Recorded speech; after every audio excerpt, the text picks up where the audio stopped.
Hello बच्चों, आप सभी कैसे हैं? आई होप सब कुछ ठीक होगा। क्योंकि एग्जाम का समय है और इस एग्जाम के टाइम में फियर और जो एग्जाम का टेंशन है उसको दूर करने के लिए आज एक नया टॉपिक लेकर आया हूं। वो है इनऑर्गेनिक का बहुत ही फेमस टॉपिक कोऑर्डिनेशन कंपाउंड। अभी कोऑर्डिनेशन जो कंपाउंड है वो इनऑर्गेनिक केमिस्ट्री का क्लास 12th के लिए सबसे इंपॉर्टेंट टॉपिक हो जाता है। क्यों हो जाता है? क्योंकि इससे बहुत सारे अच्छे क्वेश्चंस बनते हैं। 3 मार्क के भी क्वेश्चन बनते हैं, 5 मार्क के क्वेश्चन बनते हैं, एमसीक्यू टाइप के भी क्वेश्चन बनते हैं। अगर मैं इस चैप्टर की बात करूं, इस चैप्टर में सबसे ज्यादा इंपॉर्टेंट आपका वैलेंस बॉन्ड थ्योरी और आपका क्रिस्टल फील्ड थ्योरी होता है। इनसे हाइब्रिडाइजेशन है, इनकी मैग्नेटिक बिहेवियर है, लिगेंड का सीरीज है, डी ट्रांजिशन है। ये सारी टर्मिनोलॉजी आज हम लोग इस चैप्टर में देखने वाले हैं। तो क्या आप लोग तैयार हैं? तो आप तैयार हो जाए और मैं स्टार्ट करने वाला हूं कोऑर्डिनेशन कंपाउंड का पहला पॉइंट। अगर आपसे पूछा जाए व्हाट आर कोऑर्डिनेशन कंपाउंड, तो सिंपल सा बात है कि अगर हमारा कोई भी ट्रांजिशन मेटल अगर किसी भी लिगेंड के साथ अगर ये कोऑर्डिनेट बॉन्ड का फॉर्मेशन करता है तो इस टाइप के लिगेंड को हम लोग क्या बोलते हैं? कोऑर्डिनेशन कंपाउंड बोलते हैं। मैं फिर से बोल रहा हूं, ऐसा कंपाउंड जो मेटल और लिगेंड क्या है? एक ऐसा एनायनिक स्पेसीज है, एक ऐसा न्यूट्रल स्पेसीज है जो कोऑर्डिनेट बॉन्ड रखता है और अपने इलेक्ट्रॉन को सेंट्रल मेटल प्रोवाइड करता है। तो अगर कोई ऐसा कंपाउंड हो जिसमें लिगेंड मेटल को कोऑर्डिनेट बॉन्ड से इलेक्ट्रॉन डोनेट करता हो, उस कंपाउंड को कोऑर्डिनेशन कंपाउंड बोलेंगे। तो सिंपल सा कंसेप्ट क्या हो गया कि transition metal form a large number of complex compound in which metal atom are bonded a number of anion or neutral molecules by sharing of electron. Such compound are coordinate compound. अगर कोई ऐसा anionic species हो, neutral species हो जो अपने electron donate करके metal के साथ बॉन्ड बनाता हो, उसको हम लोग कोऑर्डिनेट कंपाउंड बोलेंगे। जैसे एक छोटा सा एग्जांपल करके आपको दिखाते हैं। आपने कभी इस तरीके से कंपाउंड को बार बार यूज होते हुए देखा होगा, बार बार आपने यूज करते हुए देखा होगा, हेक्सासाइनोफरेट। इसमें क्या होता है, जो हमारा आयरन है वो सेंट्रल मेटल आयन की तरह बिहेव करता है। जो हमारा एनायनिक स्पेसीज है वो किसके तरह बिहेव करता है? लिगेंड की तरह बिहेव करता है। अगर इस टाइप का कॉम्प्लेक्स का फॉर्मेशन होता हो तो उस कंपाउंड को कोऑर्डिनेशन कंपाउंड बोलेंगे। अब उस कोऑर्डिनेशन कंपाउंड में ऐसा क्या है जो कि इतना स्पेशल बनाता है, जो कि नॉर्मल सॉल्ट से डिफरेंट है? इसके लिए आपको ये जानना जरूरी है कि हमारे डबल सॉल्ट और कोऑर्डिनेट कंपाउंड में डिफरेंस क्या है। अगर मैं डबल सॉल्ट की बात करूं तो अभी आपने टाइट्रेशन किया होगा और टाइट्रेशन में मोर सॉल्ट यूज हुआ होगा। तो जो हमारा मोर सॉल्ट है it behave like double salt. अब ये डबल सॉल्ट का बिहेवियर कोऑर्डिनेशन कंपाउंड से डिफरेंट क्यों है? तो पहला पॉइंट यहां पर है, they usually contain 2 simple salt in equimolar proportion. इसमें जो 2 सॉल्ट होंगी इनके मिक्सर बराबर फॉर्म में क्रिस्टलाइज होकर डबल सॉल्ट का फॉर्मेशन करते हैं। जैसे यहां पर देखो, यहां पे पोटास एलम का एग्जांपल मेंशन किया गया है कि potassium sulphate aluminium sulphate into 2,4H2O। ये किसका एग्जांपल हो गया? पोटास एलम का हो गया। इसमें 2 टाइप के सॉल्ट दिख रहे हैं, एक पोटेशियम सल्फेट दिख रहा है और एक एल्युमिनियम सल्फेट दिख रहा है। तो इनका इक्विमोलर क्या होते हैं? वो इक्वली होते हैं। और जबकि हमारे कोऑर्डिनेशन कंपाउंड में जो simple salt form which they are formed में या may not be in equimolar proportion. ये कोई जरूरी नहीं कि दोनों सॉल्ट की मिक्सर्स इक्विमोलर के फॉर्म में हो, जबकि डबल सॉल्ट में ऐसा नहीं होता।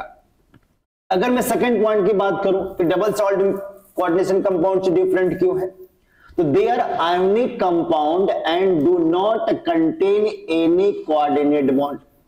डबल सॉल्ट में कोई कोऑर्डिनेट बॉन्ड, कोवेलेंट बॉन्ड का फॉर्मेशन नहीं होता। इसमें क्या होता है, आयनिक बॉन्ड का फॉर्मेशन होता है, जबकि हमारे कोऑर्डिनेट बॉन्ड में क्या होता है, दे मे या मे नॉट बी आयोनिक, ये आयोनिक होते भी हैं नहीं भी होंगे, but they complex part always contain coordinate bond, but coordinate compound में कोवलेंट या कोऑर्डिनेट बॉन्ड का फॉर्मेशन तो 100% होता है। अगर मैं थर्ड पॉइंट की बात करूं तो the properties of the double salt are the same as those of its constituent compound. जिस कॉन्स्टिट्यूएंट से हमारा डबल सॉल्ट का फॉर्मेशन हुआ है उस कॉन्स्टिट्यूएंट एलिमेंट का हमारी प्रॉपर्टीज डिस्प्ले करेगा। अगर ये potassium sulphate aluminium sulphate 24H2O का फॉर्मेशन होगा वो पोटेशियम का भी टेस्ट देगा, सल्फेट का भी टेस्ट देगा और एल्युमिनियम का भी टेस्ट देगा। जितने भी कॉन्स्टिट्यूएंट एलिमेंट होंगे वो सारे के सारे जो होंगे वो अपना टेस्ट देंगे, अपनी प्रॉपर्टीज देंगे, जबकि कोऑर्डिनेट कंपाउंड में ऐसा नहीं होता।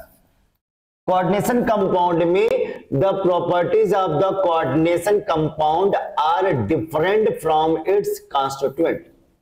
जो कॉन्स्टिट्यूएंट एलिमेंट होंगे इनकी प्रॉपर्टीज उस कॉम्प्लेक्स से क्या होती है, डिफरेंट होती है। और क्यों डिफरेंट होती है, क्योंकि इनके बीच में स्पेशल टाइप के बॉन्ड का फॉर्मेशन होता है जिसको हम लोग कोऑर्डिनेट बॉन्ड बोलते हैं, जबकि डबल सॉल्ट में ऐसा नहीं होता। इसीलिए अगर फोर्थ पॉइंट को आप समझो तो फोर्थ पॉइंट में डबल सॉल्ट के बारे में क्या कहता है कि in the double salt metal ion shows there normal valency. इनकी वैलेंसी जो होती है नॉर्मल होती है, इसमें कोई वेरिएबिलिटी नहीं दिखती है, जबकि कोऑर्डिनेट कंपाउंड में ऐसा क्या होता है कि कंपाउंड में the metal ion satisfy its two type of valency called primary and secondary valency.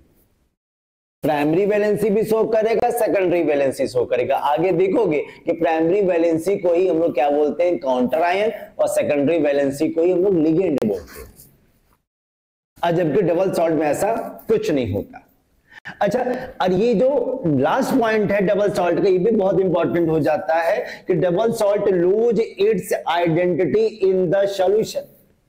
जब मैंने मोर सॉल्ट को हमने पोटेशियम को जैसे कोई सॉल्यूशन में ऐड करेंगे तो अपने कंस्टिट्यूएंट एलिमेंट में वो कन्वर्ट हो जाते हैं, आयंस का फॉर्मेशन कर जाते हैं और इनकी प्रॉपर्टीज, उनकी आइडेंटिटी क्या हो जाती है, खत्म हो जाती है, लूज कर जाती है। लेकिन कोऑर्डिनेट कंपाउंड में ऐसा नहीं होता। कोऑर्डिनेट कंपाउंड में क्या होता है, retain its identity in its solution. इनकी जो प्रॉपर्टीज है वो मेंटेन रहता है एक्वस सॉल्यूशन में, जबकि डबल सॉल्ट एक्वस सॉल्यूशन में अपनी आइडेंटिटी को लूज कर देता है। तो इस तरीके से भी हम डबल सॉल्ट को कोऑर्डिनेशन कंपाउंड को डिस्टिंग्विश कर सकते हैं, अलग कर सकते हैं। जैसे एक एग्जांपल करके दिखाते हैं, एग्जांपल से आपको समझ में आ जाएगा। अगर हमने मोर सॉल्ट लिया, हमने क्या ले लिया, मोर सॉल्ट को ले लिया। मोर सॉल्ट का फार्मूला क्या होता है बच्चों, ferrous sulphate, ammonium sulphate into 6H2। ये हमारा मोर सॉल्ट का फार्मूला हो गया।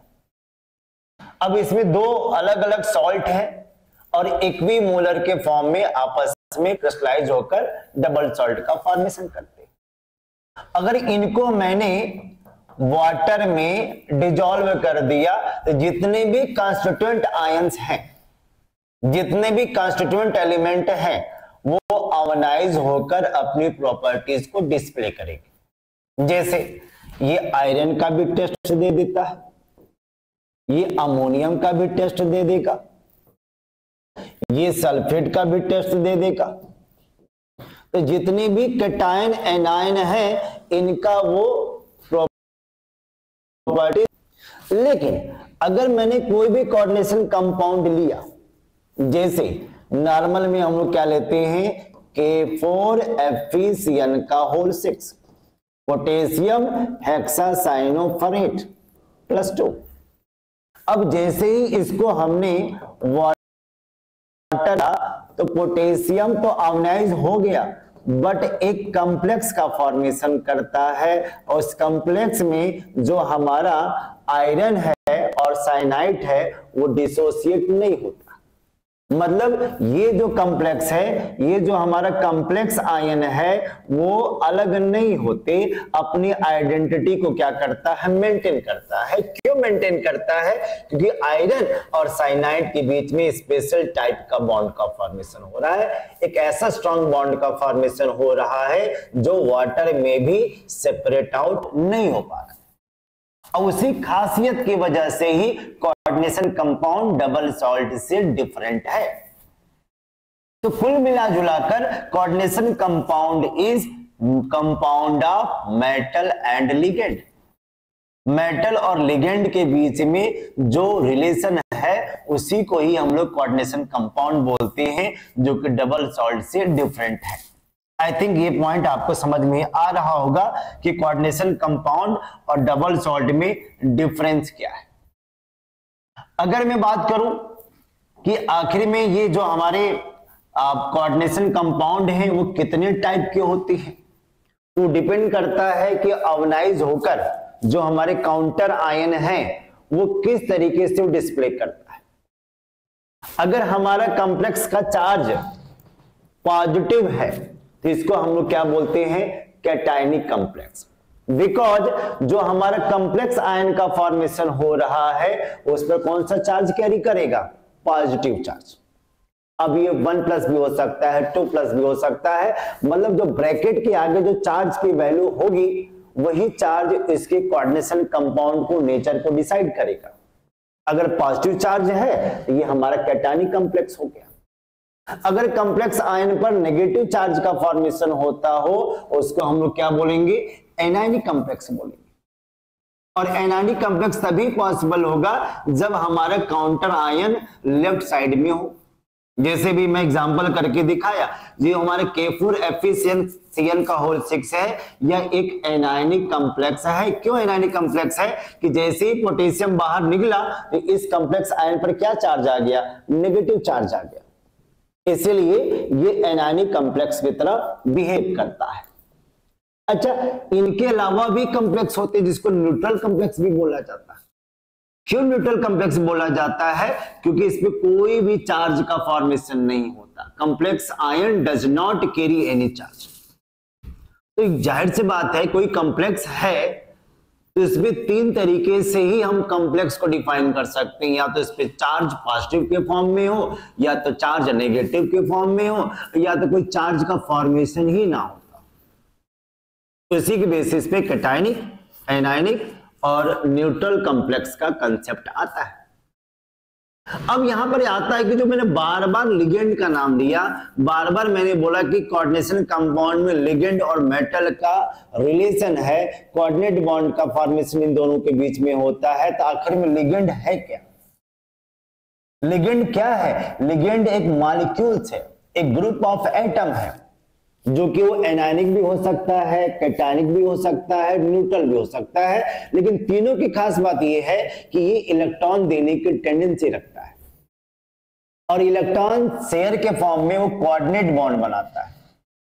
और उसी के बेसिस पे हम लोग लिगेंड को लुईस क्या बोलते हैं, लुईस बेस बोलते हैं, क्योंकि लुईस बेस क्या करता है, इलेक्ट्रॉन को डोनेट करता है। और इलेक्ट्रॉन डोनेट करने की टेंडेंसी किसमें होती है, लिगेंड में होती है। जबकि हमारा सेंट्रल मेटल आयन उस इलेक्ट्रॉन को क्या करता है, एक्सेप्ट करता है। इसलिए सेंट्रल मेटल आयन किसके तरह बिहेव करते हैं, लुईस एसिड की तरह बिहेव करते हैं। और ये इलेक्ट्रॉन मेटल क्यों एक्सेप्ट करता है, क्योंकि मेटल के पास क्या होता है, फ्री या बोल सकते हैं कि वैकेंट डी ऑर्बिटल होता है। क्योंकि बिना वैकेंट डी ऑर्बिटल के क्या ये इलेक्ट्रॉन एक्सेप्ट कर सकता है, क्या नहीं कर सकता है। ये आपको ध्यान देना है। तो लिगेंड की बात करें, the atoms ion or molecules which can donate the lone pair of electron to central metal atom by coordinate bond. In coordination compound are called ligand. अगर कोई ऐसा एटम हो या ग्रुप ऑफ एटम हो जो इलेक्ट्रॉन को donate करता हो सेंट्रल मेटल आयन को, तो उस एटम या ग्रुप ऑफ एटम को क्या बोलेंगे, लिगेंड बोलेंगे। ठीक बच्चों, ये बात समझ में आ गई कि कोऑर्डिनेशन कंपाउंड में लिगेंड का मतलब क्या है। अब यहां पे समझना चाहिए कि लिगेंड की टेंडेंसी किस तरीके से डिसाइड होता है, लिगेंड अपना काम किस तरीके से करता है, लिगेंड की पावर क्या है, इसको डिस्क्राइब करने के लिए साइंटिस्टों ने एक नया टर्म बनाया। उस टर्म को बोला जाता है डेंसिटी ऑफ लिगेंड। अब ये डेंसिटी क्या है? ये डेंसिटी की तरह दिख रहा है, मतलब ये इसकी पावर को बता रहा है कि हमारा लिगेंड कितने इलेक्ट्रॉन को डोनेट कर सकता है, या वैसे बोल सकते हो कि हमारा लिगेंड सेंट्रल मेटल आयन के रिस्पेक्टिव में कितने कोऑर्डिनेट बॉन्ड बना सकता है। अब यहां पर देखना है कि the number of donor atom present in the ligand is called density. भाई कोई लिगेंड है और लिगेंड में बहुत सारे क्या होंगे, एटम भी हो सकते हैं। अगर एक से ज्यादा एटम है तो जाहिर सी बात है कुछ एटम की टेंडेंसी इलेक्ट्रॉन डोनेट करने की होगी, कुछ की नहीं होगी। तो जितने इलेक्ट्रॉन डोनेट करने की एटम उस लिगेंड में होगी वो किससे डिफाइन किया जाता है, डेंसिटी से डिसाइड किया जाता है। और on the basis of density ligand are different form, और उसी डेंसिटी के बेसिस पे हम लिगेंड को अलग अलग तरीके से क्लासिफाइड कर सकते हैं। बनाता है प्रिंटेड होता है जो कि एक कोऑर्डिनेट बॉन्ड बनाता है, एक lone pair of electron central metal ion को प्रोवाइड करता है। बाइडेंटेड के नाम से साफ साफ दिख रहा है, जो दो लोन पेयर देगा दो कोऑर्डिनेट बॉन्ड बनाएगा। ट्राइडेंटेड, टेट्राडेंटेड, पॉलीडेंटेड। पॉलीडेंटेड मतलब क्या हुआ, जो 2, 3, 4 इतने टाइप के lone pair electron central metal ion को प्रोवाइड कर सकता है। और इसका सबसे बेस्ट एग्जांपल है एडीटीए। अभी आगे देखेंगे एडीटीए मतलब ये भी हमारा एक लिगेंड है, एथाइलिन डाइएमाइन टेट्राएसीटेट, जो कि हेक्साडेंटेट की तरह बिहेव करता है। ओके बच्चों, मतलब डेंसिटी से भी हम लिगेंड को अलग अलग तरीके से क्लासिफाइड कर सकते हैं। अब एग्जांपल समझते हैं। अगर मैं मोनोडेंटेड की बात किया तो ऐसा ligand is bond to a metal ion through the single donor atom. और जब सिंगल डोनर एटम की बात करते तो एक सिंगल कोऑर्डिनेट बॉन्ड का फॉर्मेशन करेगा। अब इसके कौन कौन से एग्जांपल हो सकते हैं, Cl नेगेटिव जिसको हम लोग क्लोरिडो बोलते हैं, ब्रोमिडो है, साइनो है, एक्वा है, एमाइन है, कार्बोनिल है। ये एक ही कोऑर्डिनेट बॉन्ड बनाता है क्योंकि उनके पास एक ही डोनर एटम है। अगर मैं सेकंड लिगेंड की बात करूं तो ये क्या हो सकता है, बाइडेंटेड हो सकता है। अब बाइडेंटेड में इनमें जो डोनर एटम होंगे कितने होंगे, 2 डोनर एटम होंगे। जैसे हमारा ऑक्सीलेटो, क्यों, क्योंकि ऑक्सीलेटो में ये नेगेटिव चार्ज किसी भी मेटल को अपना डोनेट कर सकता है। अगर मैं बात करूं इथेन 1,2 डाइएमाइन जिसको हम एन से डिनोट करते हैं, ये भी जो हमारा इथेन 1,2 डाइएमाइन है इसके पास भी क्या है, 2 ऐसे एटम है जिनके पास लोन पेयर है। अब वो लोन पेयर इस सेंट्रल मेटल आयन को प्रोवाइड कर सकता है, इसलिए बाइडेंटेड की तरह बिहेव करता है। अब ग्लाइसिनेटो है, ग्लाइसिनेटो में देखो नाइट्रोजन के पास भी लोन पेयर है और इस पर नेगेटिव चार्ज भी है, ये भी कोऑर्डिनेट बॉन्ड बना सकता है, ये भी कोऑर्डिनेट बॉन्ड बना सकता है। 2 डोनर एटम है इसलिए किसकी तरह बिहेव करते हैं, वो बाइडेंटेड की तरह बिहेव करते हैं। तो सोचो डेंसिटी के बेसिस पे भी हम लिगेंड को क्लासिफाइड कर रहे हैं। क्या ये पॉइंट समझ में आ रहा है, ठीक है। अच्छा, अगर मान लो कोई पॉलीडेंटेड लिगेंड हो जाए, उस कंडीशन में हम कैसे इसको डिफाइन करेंगे, तो when the ligand have more than 2 donating site. अगर इसका डोनर एटम 2 से ज्यादा हो गए तो इसको हम लोग क्या बोलेंगे, पॉलीडेंटेड लिगेंड बोलेंगे। जैसे यहाँ पे बहुत सारे एग्जांपल है। पहला एग्जांपल जस्ट मैंने जिसका डिफाइन किया, एथाइलिन डाइएमाइन टेट्राएसीटेट, एडीटी। अब एथाइलिन का मतलब 2 कार्बन का सिस्टम है, डाइएमाइन का मतलब 2 नाइट्रोजन का सिस्टम है, और एसीटेट का मतलब CH2COO नेगेटिव। अब चूंकि कितने एसीटेट है, 4 एसीटेट है, 1, 2, 3, 4, इसका पूरा नाम क्या हो गया, एथाइलिन डाइएमाइन टेट्राएसीटेट। अब ये हेक्साडेंटेट की तरह बिहेव करता है। क्यों हेक्साडेंटेट लिगेंड की तरह बिहेव करता है? क्योंकि इसके पास जो डोनर एटम की वैल्यू है वो 6 है। अब बोलोगे सर 6 कैसे डोनर एटम हो गए? तो ये हर से बात देख रहे हैं, हमारा नाइट्रोजन हो गया, एक ये भी नाइट्रोजन, 2 नाइट्रोजन लोन पेयर रखता है, इसलिए 2 डोनर एटम हुए। अब 4 हमारा एसिटेट आयन हुए, क्योंकि 4 एसिटेट आयन पर 4 नेगेटिव चार्ज आ रहे हैं, जिसकी वजह से 6 डोनर एटम की वजह से ये हेक्साडेंटेट लिगेंड की तरह बिहेव करता है। अच्छा, और क्या लिगेंड को डिफाइन कर सकते हैं इसके क्लासिफिकेशन के लिए? एक नया लिगेंड बनता है एम्बिडेंटेड लिगेंड। अब एम्बिडेंटेड लिगेंड क्या है? अब ऐसा लिगेंड जो इसके पास 2 डोनर एटम है या 2 से ज्यादा भी डोनर एटम हो सकते हैं, लेकिन जब भी वो कोऑर्डिनेट कंपाउंड का फॉर्मेशन करता है तो केवल एक ही कोऑर्डिनेट बॉन्ड बनाता है, एक ही डोनर एटम इलेक्ट्रॉन को प्रोवाइड करता हो, तो उस टाइप के लिगेंड को क्या बोलते हैं? एम्बिडेंटेड लिगेंड बोलते हैं। अब इसको लैंग्वेज में देखते हैं, the ligand which have 2 donor atom but use 1 atom to attached with central metal atom, so these are monodentate ligand। ये मोनोडेंटेड लिगेंड के एग्जांपल होती हैं, लेकिन नेचर कैरेक्टर वो पॉलीडेंटेड का रखता है, बाइडेंटेड का रखता है, लेकिन बिहेवियर इसका किसकी तरह है? मोनोडेंटेड का है, जैसे हमारा साइनो और आइसोसाइनो है। अब साइनो पे देखो, यहां पर Cn नेगेटिव है, यहां कार्बन का नेगेटिव चार्ज मेटल को जाता है, जबकि नाइट्रोजन के पास लोन पेयर है, बट आइसोसाइनो पे नाइट्रोजन का लोन पेयर कोऑर्डिनेट बॉन्ड बनाता है, जबकि दोनों ही डोनर एटम है, दोनों ही इलेक्ट्रॉन प्रोवाइड कर सकते हैं, लेकिन जब भी साइनो या आइसोसाइनो होगा तो एक ही कोऑर्डिनेट बॉन्ड का फॉर्मेशन करता है। एक हमारा थायोसाइनेटो है और एनसीएस नेगेटिव को बोला जाता है आइसोथायोसाइनो। और इसमें क्या होता है, या ये नेगेटिव चार्ज सल्फर के ऊपर है तो वो भी इलेक्ट्रॉन डोनेट कर सकता है, लेकिन नाइट्रोजन यहां पर नहीं करता है, बट एनसीएस नेगेटिव पे नाइट्रोजन अपना lone pair central metal ion को देता है, जबकि इसके पास भी 2 डोनर एटम है, लेकिन कॉम्प्लेक्स के फॉर्मेशन में एक ही कोऑर्डिनेट बॉन्ड का फॉर्मेशन होता है, उसी को एम्बिडेंटेड लिगेंड बोलेंगे।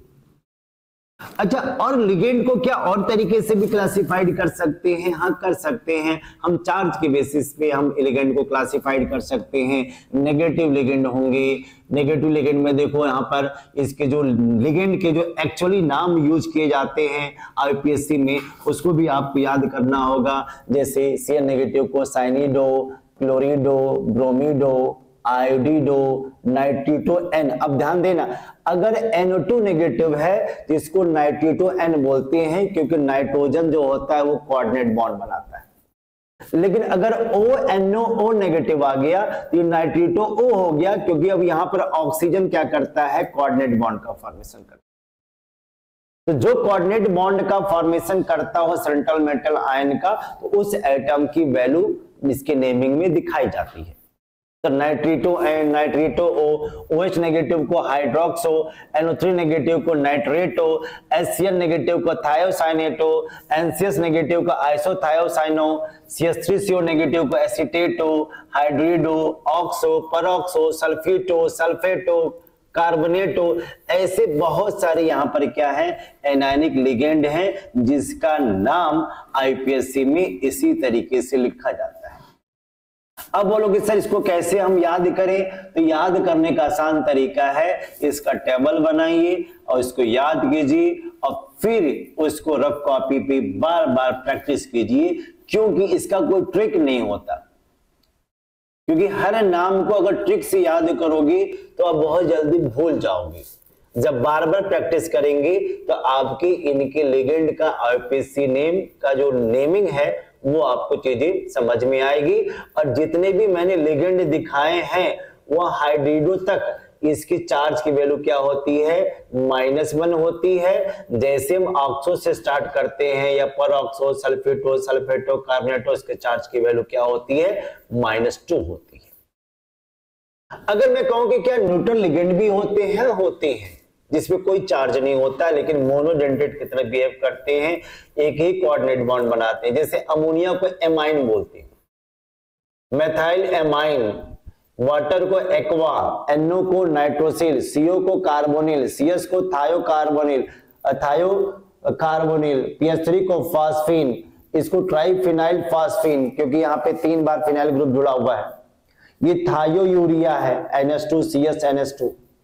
अगर ये पायरिडीन है, ये मेथाइल है, ये सारे के सारे जो मॉलिक्यूल हैं इनकी चार्ज की वैल्यू 0 होती है। इसकी नेमिंग भी आपको याद करना है। वैसे लिगेंड तो बहुत सारे टाइप के होते हैं, कुछ लिगेंड जो स्पेशल हैं जो आपके एग्जाम में बार बार आते हैं, इसका ये नाम, ये वैल्यू याद करनी होगी। अब इसका कोई ऑप्शन नहीं है। अगर मैं बाइडेंटेट की बात करूं तो ग्लाइसिनेट हो, ऑक्जिलेट हो, इसका -1 चार्ज होता है, इसका -2 चार्ज होता है, बट ये 2 कोऑर्डिनेट बॉन्ड बनाते हैं, इसलिए बाइडेंटेट के एग्जांपल। न्यूट्रल की बात करें तो हमारा क्या ईएन है, इथेन 1,2 डाइमाइन, जिसके चार्ज की वैल्यू क्या होती है, 0 होती है। अब ये बोलोगे सर आप ऐसा क्यों बता रहे हो? क्योंकि बताने का मतलब ये है, जब इसका एग्जाम में जब आईयूपीएससी नॉमेनक्लेचर कोऑर्डिनेशन कंपाउंड पूछा जाता है तो आपको ऑक्सीडेशन नंबर की वैल्यू कैलकुलेट करनी होती है। और जब भी ऑक्सीडेशन नंबर कैलकुलेट करोगे तो इसकी चार्ज की वैल्यू याद करनी पड़ेगी। लिगेंड की चार्ज की वैल्यू अगर याद नहीं होगी तो आप इसका नेमिंग अच्छी तरीके से नहीं कर सकते हैं, इसलिए ये वैल्यू आपको याद करनी होगी। ये इंपॉर्टेंट है, इसे नोट डाउन कर लें और इसे याद कर लें, तभी आपका आगे का जो टॉपिक है आपको समझ में आएगा। ये बात समझ में आ रही है? अगर ये क्लियर है तो हम आगे चलते हैं। अब यहां पे क्वेश्चन उठता है कि और लिगेंड को और तरीके से भी डिफाइन कर सकते हैं। तो एक लिगेंड है बहुत स्पेशल है, जिसको बोलते हैं किलेटिंग लिगेंड। अब ये किलेटिंग लिगेंड क्या है? कि किलेटिंग लिगेंड एक मोनोडेंटेड की तरह ही बिहेव करता है, पॉलीडेंटेड की तरह बिहेव करता है, लेकिन वो रिंग का फॉर्मेशन करता है। रिंग का फॉर्मेशन करता है, कैसे फॉर्मेशन करता है उसको देखते हैं। It is close ring type of compound formed by polydentate ligand. वो मोनोडेंटेड की तरह बिहेव नहीं करता है, वो पॉलीडेंटेड की तरह बिहेव करता है। अब पॉलीडेंटेड की वजह से ही वो एक रिंग का फॉर्मेशन करता है जब वो कोऑर्डिनेट कंपाउंड का फॉर्मेशन करे। अब जब रिंग का फॉर्मेशन होगा तो जाहिर सी बात है कि उस कोऑर्डिनेशन कंपाउंड की स्टेबिलिटी इंक्रीज करेगी।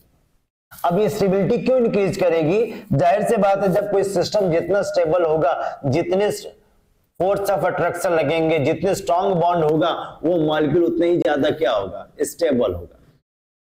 तो जब स्टेबिलिटी बढ़ानी होती है तो हमें हमेशा क्या लेना पड़ता है, किलेट लिगेंड का यूज करना पड़ता है।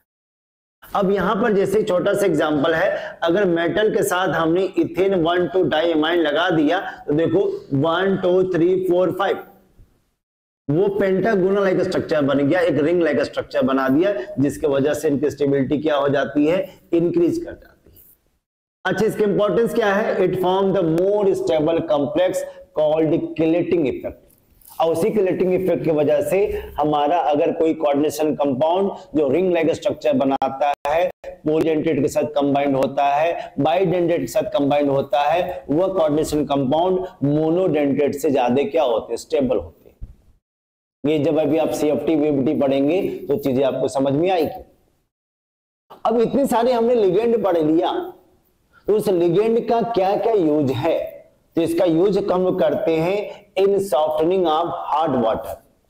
जैसे जो एडीटी हमने देखा ना, जो एडीटी 4 नेगेटिव है, हेक्साडेंटेड लिगेंड है, उसको हम लोग हार्ड वाटर से सॉफ्ट वाटर में क्या करते हैं, कन्वर्ट करते हैं बाय दिस लिगेंड। दूसरा क्या है, detection of metal ion.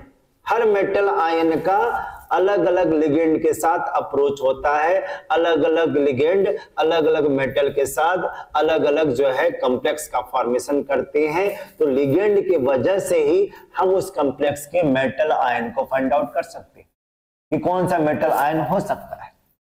Third क्या इसका यूज है, separation of F block element. हम एफ ब्लॉक एलिमेंट को ट्रांजिशन मेटल से अलग कर सकते हैं, क्योंकि कोऑर्डिनेशन कंपाउंड की टेंडेंसी ट्रांजिशन मेटल से ज्यादा होती है। ये हमारे कुछ लिगेंड हैं जो हम लिगेंड के बेसिस पे इनको डिफाइन कर सकते हैं। अब यहाँ पे कुछ टर्मिनोलॉजी यूज किया जाता है कि कोऑर्डिनेशन कंपाउंड में कौन कौन से इंपॉर्टेंट टर्म है जिसे आपको याद करना चाहिए, समझना चाहिए। पहला आता है कोऑर्डिनेशन एंटिटी। ये कोऑर्डिनेशन एंटिटी क्या है, इसको समझते हैं the central metal atom and the ligand which are directly attached to or enclosed in square bracket are called coordination sphere या कोऑर्डिनेशन एंटिटी। अगर हमने सेंट्रल मेटल आयन को लिगेंड को स्क्वायर ब्रैकेट के अंदर लिख दिया, ये हमारा लिखने का तरीका होता है, तो उस bracket of central metal ion ligand को ही क्या बोलते हैं, कोऑर्डिनेशन एंटिटी या कोऑर्डिनेशन स्फीयर। जैसे यहाँ पे मेंशन किया हुआ है, आयरन हमारा सेंट्रल मेटल आयन है, साइनेटो हमारा लिगेंड है और किसके फॉर्म में है, स्क्वायर ब्रैकेट के फॉर्म में है। तो इस तरीके से कॉम्प्लेक्स आयन को ही क्या बोलते हैं, कोऑर्डिनेशन एंटिटी या कोऑर्डिनेशन स्फीयर बोलेंगे। अच्छा, ये काउंटर आयन क्या होता है, काउंटर आयन क्या है, the organisable group retain outside the square bracket are called counter ion. जैसे इस कॉम्प्लेक्स में यहाँ पर मैंने K4 ब्रैकेट में FeCl6 का Cn का होल 6 राइट कर दिया, जो हमारा 4 पोटेशियम है वो किसकी तरह बिहेव करता है, काउंटर आयन की तरह बिहेव करता है। या अगर मान लो हमने इस तरीके से कॉम्प्लेक्स लिख दिया, कॉपर हेक्सा एक्वा और यहां पर हमने क्या कर दिया, सल्फेट लिख दिया, तो जो हमारा ब्रैकेट के बाहर जो कंपाउंड आते हैं, स्पेसीज आते हैं, वो भी काउंटर आयन की तरह बिहेव करता है। तो काउंटर आयन का मतलब यही हुआ कि ऐसा कोई चार्ज पार्टिकल जो स्क्वायर ब्रैकेट के लेफ्ट साइड या राइट साइड दोनों साइड आता हो, उसको हम लोग काउंटर आयन बोलते हैं। और काउंटर आयन ही प्राइमरी वैलेंसी का फॉर्मेशन करता है। अभी आगे वार्नर थ्योरी पे जाओगे तो उसी काउंटर आयन जो है वो प्राइमरी वैलेंसी की तरह बिहेव करता है, जो कि ऑक्सीडेशन नंबर में वो पार्टिसिपेट करता है। ऑक्सीडेशन नंबर में इनका भी क्या होता है, कंट्रीब्यूशन होता है। अच्छा, नेक्स्ट इंपॉर्टेंट टर्म में चलते हैं, कोऑर्डिनेशन पॉलीहेड्रॉन है। अभी कोऑर्डिनेशन पॉलीहेड्रॉन क्या हुआ, ये होता है the spatial arrangement of the ligand around the central metal atom is called coordination polyhedron. अगर हमारा सेंट्रल मेटल आयन लिगेंड इस तरीके से अरेंज हो जाए कि 3 डायमेंशनल में वो कोई ना कोई ज्योमेट्री बनाता हो, कोई ना कोई स्ट्रक्चर बनाता हो, उसी को क्या बोलते हैं, कोऑर्डिनेशन पॉलीहेड्रॉन बोलते हैं। अगर मेटल के साथ अगर लिगेंड इस तरीके से जुड़ा हो तो उसको ऑक्टाहेड्रल बोलते हैं, ये टेट्राहेड्रल हो गया। अगर मेटल हमारा इस तरीके से अगर जुड़ा हो तो उसको हम लोग स्क्वायर प्लेनर बोलते हैं। याद करो, केमिकल बॉन्डिंग में आपने पढ़ा होगा planar, linear, tetrahedral, trigonal, bipyramidal, octahedral, ये नाम सुना ही होगा। तो जब कोई ज्योमेट्री का फॉर्मेशन मेटल और लिगेंड के बीच में होता हो, उसी को क्या बोलते हैं, कोऑर्डिनेशन पॉलीहेड्रॉन बोलेंगे। अगर और इंपॉर्टेंट टर्म की बात करें तो एक नया टर्म यूज किया जाता है, कोऑर्डिनेशन नंबर। किसी भी कोऑर्डिनेशन कंपाउंड का कोऑर्डिनेशन नंबर बहुत इंपॉर्टेंट होता है, क्योंकि कोऑर्डिनेशन नंबर के बेसिस पे हम लोग डिसाइड करते हैं कि कॉम्प्लेक्स का नेचर क्या होगा, उसका हाइब्रिडाइजेशन क्या होगा, वो sp2 है कि sp3 है कि sp3d है, sp3d2 है या dsp2 है। ये सारे टर्मिनोलॉजी हम लोग कोऑर्डिनेशन नंबर से डिसाइड करते हैं। तो कोऑर्डिनेशन नंबर क्या है, कोऑर्डिनेशन नंबर कुछ है नहीं, ये एक तरीके से बताता है कि हमारे सेंट्रल मेटल आयन और लिगेंड के बीच में कितने कोऑर्डिनेट बॉन्ड का फॉर्मेशन हो रहा है, कितने हमारे इलेक्ट्रॉन पेयर का डोनेशन हो रहा है। The total number of coordinate bond formed by the ligand with the central metal ion are known as coordination number.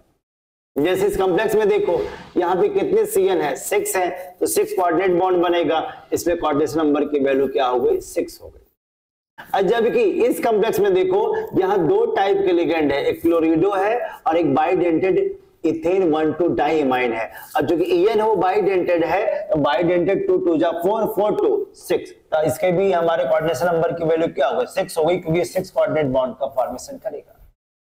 अगर इसको देखो, ये हमारा कोबाल्ट है और कोबाल्ट के साथ हमने इस तरीके से बॉन्ड को दिखा दिया। अब ध्यान देना, अब यही हमारा En हो गया, ये भी हमारा En हो गया, और En कितने कोऑर्डिनेट बॉन्ड बनाते हैं, 2 ही तो कोऑर्डिनेट बॉन्ड बनाते हैं। बाकी हमारे 2 क्लोरिडो है, दोनों क्लोरीन को मैंने जोड़ दिया। अब जरा सोचो, यहां पर देखो क्या बन रहा है, ऑक्टाहेड्रल का स्ट्रक्चर बन रहा है, तो मतलब इनकी कोऑर्डिनेशन नंबर की वैल्यू भी 6 होती है। अगर किसी भी कॉम्प्लेक्स का मुझे ऑक्सीडेशन नंबर निकालना है, कोई सेंट्रल मेटल आयन में कितने चार्ज डिस्प्ले हो रहे हैं, किसकी चार्ज की वैल्यू क्या होगी, उसका ऑक्सीडेशन नंबर क्या होगा, तो हम लोग क्या करते हैं, the charge present on the central metal ion in coordination compound is called oxidation number, और ऑक्सीडेशन नंबर हमेशा पॉजिटिव में आना चाहिए। अब कुछ एक्सेप्शन को छोड़ दिया जाए, जितने भी आपके कोऑर्डिनेशन कंपाउंड मिलेंगे उनके ट्रांजिशन मेटल पर पॉजिटिव चार्ज होगा। और ये पॉजिटिव चार्ज कैसे निकालते हैं, क्लास 11th में आपने रिडॉक्स रिएक्शन पढ़ा होगा, उसी रिडॉक्स वाले चैप्टर का जो कंसेप्ट है उसी कंसेप्ट को यहाँ पे लगाया जाता है। जैसे यहाँ पोटेशियम है, पोटेशियम का चार्ज +1 होता है, क्योंकि 4 पोटेशियम है तो 4+ हो गया। आयरन का चार्ज निकालना, मैंने X मान लिया। यहाँ पे एक CN का चार्ज -1 है, क्योंकि कितने CN है, 6 है। सारी वैल्यू को कैलकुलेट करोगे तो वैल्यू कितनी आ गई, 0 आ गई। कितनी वैल्यू आ गई, 2 आ गई। क्योंकि यहाँ पे 0 क्यों आया, क्योंकि इस कॉम्प्लेक्स का जो ओवरऑल चार्ज की वैल्यू वो क्या है, 0 है, तो यहाँ पर आयरन की चार्ज की वैल्यू क्या हो गई, +2 हो गई। तो इस तरीके से हम किसी भी कोऑर्डिनेशन कंपाउंड के मेटल का चार्ज की वैल्यू निकालते हैं। तो ऑक्सीडेशन नंबर, कोऑर्डिनेशन नंबर, ये हम लोग आईपीएससी में भी यूज करते हैं। On the basis of ligand हम लोग कॉम्प्लेक्स को भी अलग अलग तरीके से डिफाइन करते हैं। एक होता है होमोलिप्टिक, एक होता है हेट्रोलिप्टिक।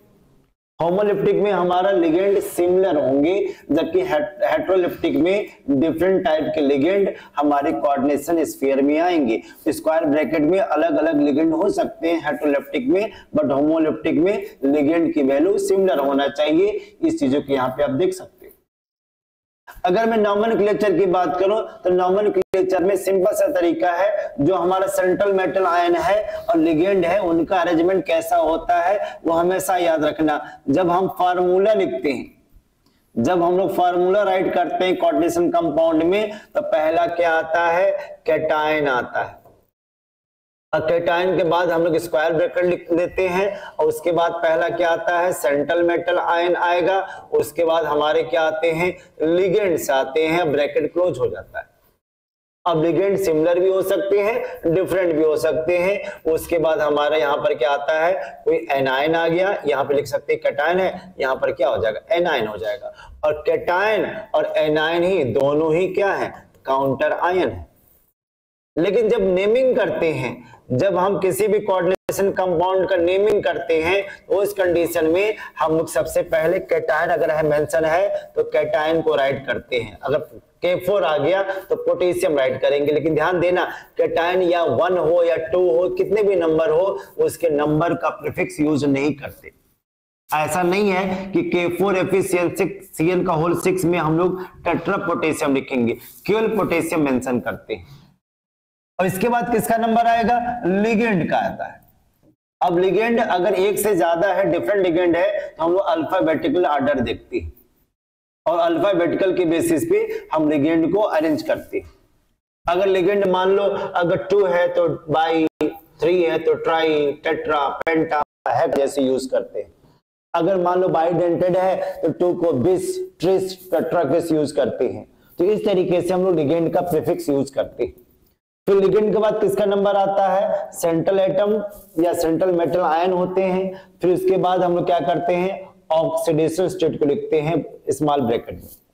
और इसके बाद से अगर एनायन की वैल्यू दिया हो तो हम एनायन की वैल्यू को राइट करते हैं, और इसी सीक्वेंस पे ही हम लोग किसी भी कोऑर्डिनेशन कंपाउंड का नेमिंग करते हैं।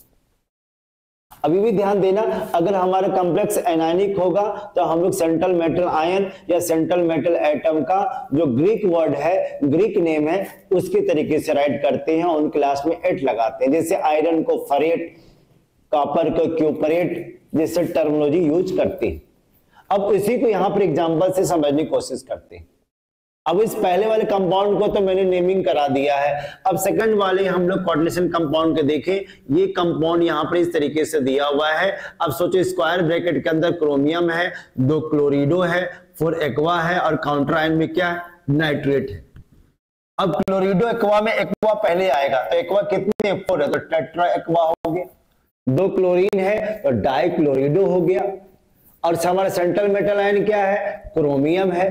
अब चूंकि ये कैटायनिक कॉम्प्लेक्स है तो क्रोमियम को क्रोमियम ही लिखेंगे। अच्छा, इसकी चार्ज की वैल्यू क्या होगी? 4 वाटर तो न्यूट्रल होता है, 2 क्लोरीन है, एक नाइट्रेट है, नाइट्रेट का चार्ज 1 नेगेटिव होता है, तो 3 नेगेटिव इक्वल किधर जाओगे तो +3 हो जाएगा। इसकी चार्ज की वैल्यू क्या हो गई? +3 हो गई और लास्ट में मैंने नाइट्रेट राइट कर दिया।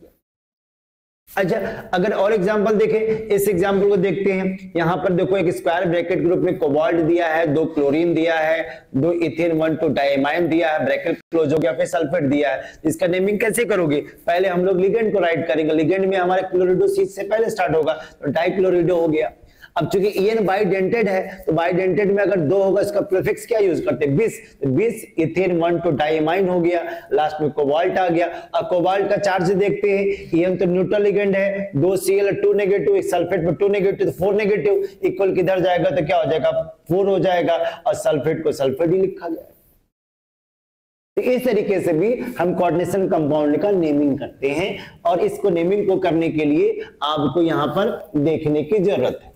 यहां पर आप देख सकते हो, यहां पर आप देख सकते हो, यहां पे मैं आपको दिखाता हूं। यहां पर आप देखो, यहां पर मैंने एग्जांपल करके दिखाया हुआ है, उसी एग्जांपल के बेसिस पे इस तरीके से आप कोऑर्डिनेशन कंपाउंड का नेमिंग करना। और फार्मूले कभी कभी एग्जाम में नेमिंग दे दिया रहता है तो फार्मूला कैलकुलेट करना होता है, फार्मूला दे दिया होता है तो नेमिंग करना होता है। उसी तरीके से आपको नॉमेनक्लेचर करना होगा। फिर यहां पे आता है कि वार्नर थ्योरी। वार्नर थ्योरी एक ऐसा थ्योरी है जो सबसे पहले कोऑर्डिनेशन कंपाउंड के बारे में एक्सप्लेनेशन दिया था कि आखिर सेंट्रल मेटल आयन और लिगेंड के बीच में, क्योंकि उस जमाने में सेंट्रल मेटल लिगेंड का कोई कंसेप्ट था नहीं, लेकिन कोऑर्डिनेशन कंपाउंड में ऐसा क्या चीज है जो डबल सॉल्ट से डिफरेंट है। डबल सॉल्ट से क्यों डिफरेंट है हमारे कोऑर्डिनेशन कंपाउंड, वो सबसे पहले एक्सप्लेनेशन किसने दिया था? वार्नर साहब ने दिया था। उसी को हम लोग वार्नर थ्योरी बोलते हैं। वार्नर थ्योरी ने क्या बोला था कि metal possess 2 type of valency. पहला क्या है? प्राइमरी, और जो कि आयोनाइजेबल होता है और ऑक्सीडेशन नंबर पर वो पार्टिसिपेट करता है, डिटरमाइन करता है। और जबकि सेकेंडरी वैलेंसी को हम लोग क्या बोलते हैं? नॉन आयोनाइजेबल बोलते हैं। ये कोऑर्डिनेशन नंबर को डिसाइड करता है। मतलब प्राइमरी वैलेंसी एक तरीके से काउंटर आयन हुआ और जो हमारा सेकेंडरी वैलेंसी हुआ वो लिगेंड की तरफ बिहेव करता है। यहां मेंशन भी किया हुआ है the primary valency are non directional, क्योंकि जो आयनिक बॉन्ड होते हैं वो क्या होते हैं? नॉन डायरेक्शनली होते हैं। सेकंड क्या है? The complex compound do not shows any properties of the central metal atom the ligand present in it. अब कॉम्प्लेक्स आयन का फॉर्मेशन होगा तो क्या हम लिगेंड के प्रॉपर्टीज को डिफाइन कर पाएंगे? नहीं कर पाएंगे, क्योंकि वो कॉम्प्लेक्स आयन का फॉर्मेशन करता है और कॉम्प्लेक्स आयन की वजह से इनकी इंडिविजुअल प्रॉपर्टीज जनरेट नहीं हो पाती। अब यहां पर क्वेश्चन क्या बनता है कि सर इसको हम और कैसे सेंट्रल मेटल आयन लिगेंड के प्रॉपर्टीज को डिफाइन करें? तो साइंटिस्टों ने नया थ्योरी बनाया जिसको क्या बोला गया? वैलेंस बॉन्ड थ्योरी बोला गया। अब वैलेंस बॉन्ड थ्योरी उसी तरीके से काम करता है जैसे आपने क्लास 11th केमिकल बॉन्डिंग में पढ़ा होगा कि कोई भी कोवलेंट मॉलिक्यूल या कोऑर्डिनेट कंपाउंड का जो शेयरिंग होती है वो एटॉमिक ऑर्बिटल के ओवरलैपिंग से होती है। और एटॉमिक ऑर्बिटल के ओवरलैपिंग से एक घटना घटती है जिसको बोला जाता है हाइब्रिडाइजेशन। और हाइब्रिडाइजेशन में क्या होता है? एटॉमिक ऑर्बिटल का इंटरमिक्सिंग होता है। अब वो इंटरमिक्सिंग किसके बीच में होता है? वो ऑर्बिटल के बीच में होता है। तो इस कोऑर्डिनेशन कंपाउंड में जो एटॉमिक ऑर्बिटल की इंटरमिक्सिंग होती है उसका सीक्वेंस इसी तरीके से होता है। पहले n-1d होगा, देन ns होगा, देन np होगा, देन nd होगा। जैसे अगर मान लो हमारा वैलेंस इलेक्ट्रॉन 3d में जा रहा है तो 3d के बाद क्या आएगा? 4s आएगा, फिर 4p आएगा, फिर 4d आएगा। इसी ऑर्बिटल में ही हमारे इलेक्ट्रॉन का शेयरिंग होगी और कोऑर्डिनेट बॉन्ड का फॉर्मेशन होगा। और ये आपको पता ही होगा कि d में कितने ऑर्बिटल होते हैं? टोटल 5 होते हैं, s में 1 होता है, p में 3 ऑर्बिटल होता है। और कोऑर्डिनेशन कंपाउंड में ये खास बात है वैलेंस बॉन्ड थ्योरी के अकॉर्डिंग, इनके पास या तो वैकेंट ऑर्बिटल होना चाहिए, क्योंकि अगर वैकेंट ऑर्बिटल नहीं होगा तो जाहिर सी बात है कि इनके इलेक्ट्रॉन की शेयरिंग कोऑर्डिनेट बॉन्ड से नहीं हो पाएगी। क्योंकि कोऑर्डिनेट बॉन्ड में कितने इलेक्ट्रॉन का डोनेशन होता है? 2 इलेक्ट्रॉन का होता है। तो वैकेंट ऑर्बिटल तो होना ही चाहिए, नहीं तो कोऑर्डिनेट बॉन्ड का फॉर्मेशन नहीं होगा। अब वैकेंट ऑर्बिटल d ऑर्बिटल में तो होता ही है, ट्रांजिशन मेटल की सबसे खास बात यही होता है कि उनके ऑर्बिटल क्या होते हैं, वैकेंट होते हैं। अब यहां पे देखते हैं, according to this theory metal ligand bond arise due to the donation of electron pair from ligand to central metal atom. Ligand metal को क्या करता है, इलेक्ट्रॉन प्रोवाइड करता है पेयर के फॉर्म में। Then the metal atom or ions under the influence of ligand can use N-1d, Ns, Np, Nd orbital for hybridization, और hybridization में ये सारे ऑर्बिटल पार्टिसिपेट करते हैं। कि इसके ओवरऑल जो रिजल्ट आता है कि अगर कोऑर्डिनेशन नंबर 2 है तो sp हाइब्रिडाइजेशन, इसकी ज्योमेट्री लीनियर होगी। अगर sp2 हाइब्रिडाइजेशन है तो ट्राइगोनल प्लेनर होगा। कोऑर्डिनेशन नंबर 4 है तो या तो sp3 होगा या तो dsp2 होगा। sp3 वाले टेट्राहेड्रल और dsp2 वाले स्क्वायर प्लेनर। अगर dsp3 है तो अगर कोऑर्डिनेशन नंबर 5 हुआ या sp3d हुआ तो क्या बनाता है, स्क्वायर बाई पिरामिडल या ट्राइगोनल बाई पिरामिडल। अगर dsp3 है तो स्क्वायर पिरामिडल, अगर sp3d होगा तो ट्राइगोनल बाई पिरामिडल। अगर हमारे कोऑर्डिनेशन नंबर 6 है तो d2sp3 बना सकता है या तो sp3d2 बना सकता है। और इनर ऑक्टाहेड्रल होगा या आउटर होगा। क्यों आउटर होगा, क्योंकि डी ऑर्बिटल सबसे बाहर निकला हुआ है। इनर क्यों है, क्योंकि इसका डी ऑर्बिटल अंदर की तरफ है। दोनों ही ऑक्टाहेड्रल बनाते हैं लेकिन इनका नाम इनर आउटर से डिनोट किया जाता है। इस तरीके से हम लोग वैलेंस बॉन्ड थ्योरी को अप्लाई करते हैं। और उस वैलेंस बॉन्ड थ्योरी को एग्जांपल में कैसे सॉल्व करेंगे, जैसे यहाँ पे कॉम्प्लेक्स दिया हुआ है कि इस कॉम्प्लेक्स का फॉर्मेशन कैसे हुआ। तो सेंट्रल मेटल आयन कौन हुआ, निकल हुआ। निकल का चार्ज क्या है, 2 पॉजिटिव हुआ। जब आप इसका चार्जेस निकालोगे तो निकल का जो कॉन्फ़िगरेशन करोगे तो 3d8 सिस्टम आया। डी सब सेल में कितने ऑर्बिटल होंगे, 5 ऑर्बिटल। 5 ऑर्बिटल में कितने इलेक्ट्रॉन हो गए, 8 हो गए, क्योंकि निकल 2+ में हमारा डी सब सेल में डी ऑर्बिटल में टोटल 8 इलेक्ट्रॉन हुआ। तो हमारे पास ऑर्बिटल कौन सा खाली दिख रहा है, 4s and 4p दिख रहा है। लेकिन जैसे ही ये क्लोरिडो जो है वो वीक लिगेंड की तरफ बिहेव करता है, वो होल्स रूल को फॉलो करेगा और पेयरिंग नहीं होगा। इसीलिए हमारा जो 4 क्लोरिडो है वो 4s के साथ बॉन्ड बनाएगा। 4p 4p 4p जो px py pz है इनके साथ इलेक्ट्रॉन का यूज वैकेंट ऑर्बिटल के फॉर्म में करेगा और 4 ऑर्बिटल का यूज हाइब्रिडाइजेशन में हो जाएगा, जिसकी वजह से इनका हाइब्रिडाइजेशन की वैल्यू क्या हो गई, sp3 हो गई। क्यों हो गई, क्योंकि 4 लिगेंड ने उस निकल के एक s ऑर्बिटल और 3p ऑर्बिटल को यूज किया बॉन्ड फॉर्मेशन में, तो हाइब्रिडाइज होकर sp3 का फॉर्मेशन करेगा और उनका स्ट्रक्चर क्या होगा, टेट्राहेड्रल होगा। अगर इससे को पूछा जाए कि इसका मैग्नेटिक बिहेवियर क्या होगा, तो पैरामैग्नेटिक होगा, क्योंकि इसके पास 2 अनपेयर्ड इलेक्ट्रॉन है।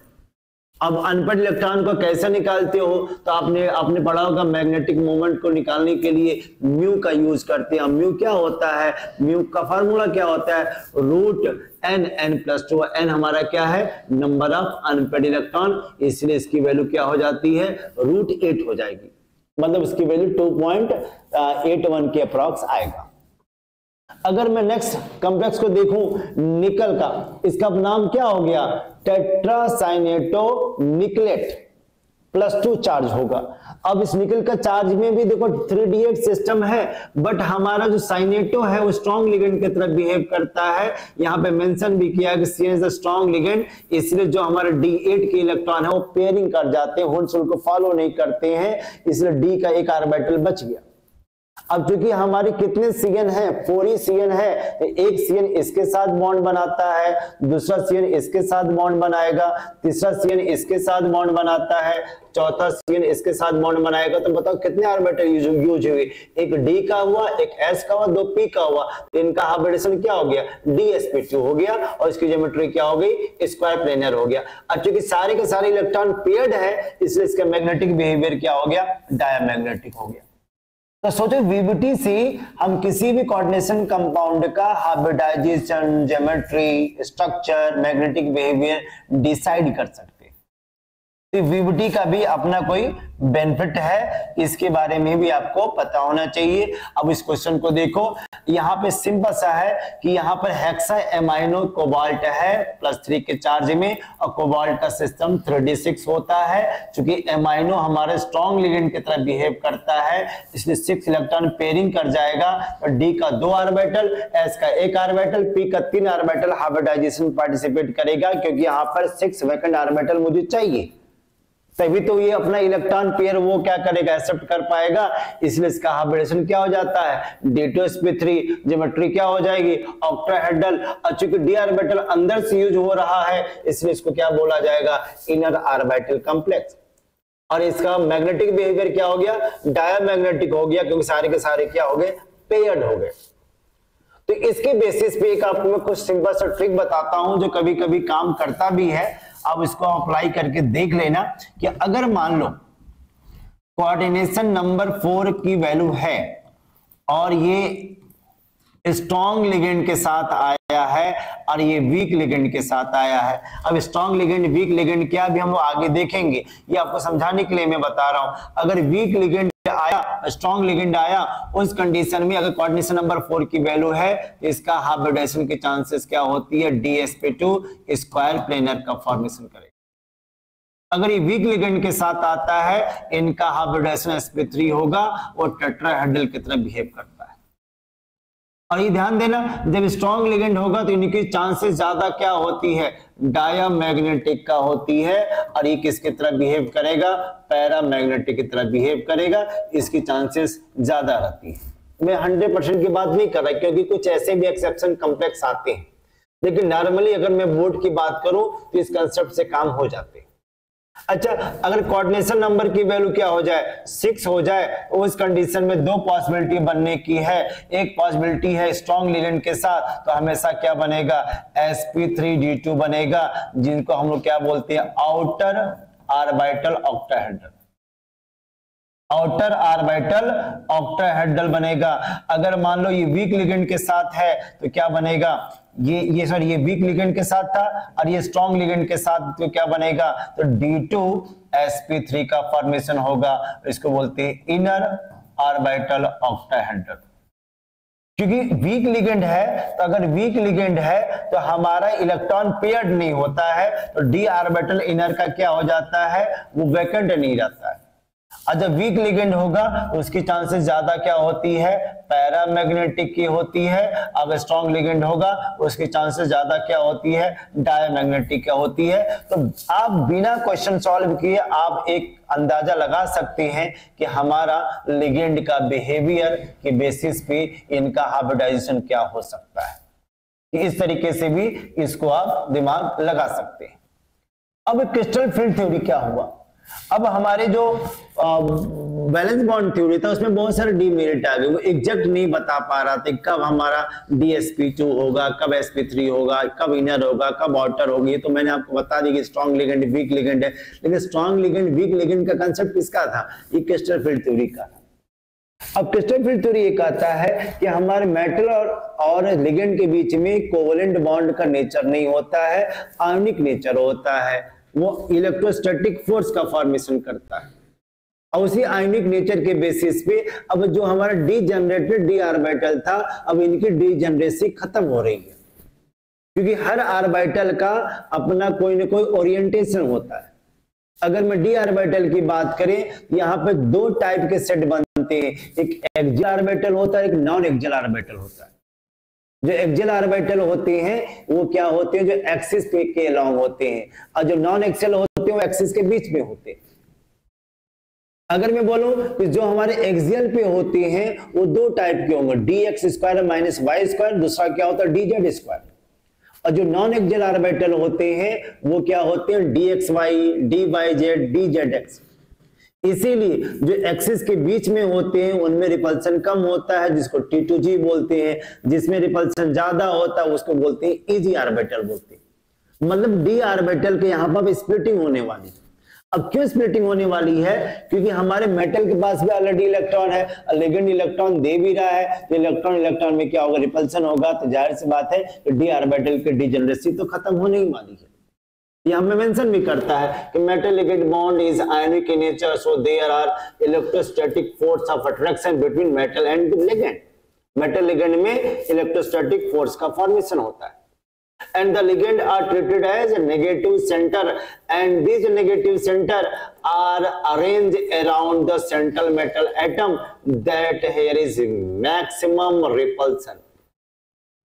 क्योंकि ligand और मेटल में आयनिक नेचर आ गया तो उसमें रिपल्सन ज्यादा होता है। In the free transition metal ion, all the 5d orbital have the equal energy, which are known as degenerated orbital. But when it take part in the complex formation, these d orbital split into two parts. और जैसे इसमें repulsion हुआ तो D orbital की degeneracy टूट गई और दो सेट में वो कन्वर्ट हो गया।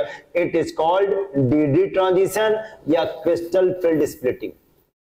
अभी क्रिस्टल फील्ड स्प्लिटिंग क्या है, आप इसको ऐसे समझो कि जब हमारा लिगेंड डी ऑर्बिटल के ट्रांजिशन मेटल के साथ नहीं जुड़ा था तो इनका जो ऑर्बिटल था वो डीजनरेट था, सारी एनर्जी बराबर थी। जैसे ही लिगेंड ने अप्रोच किया डी ऑर्बिटल टूट गया, एक ईजी में टूटा, दूसरा T2G में।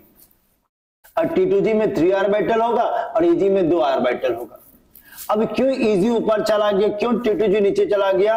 क्योंकि ये जो हमारा एक्सिस है वो एनर्जी का है और देखा गया कि एनर्जी इजी की ज्यादा होती है और T2G की कम होती है, क्योंकि इसमें रिपल्सन ज्यादा होगा।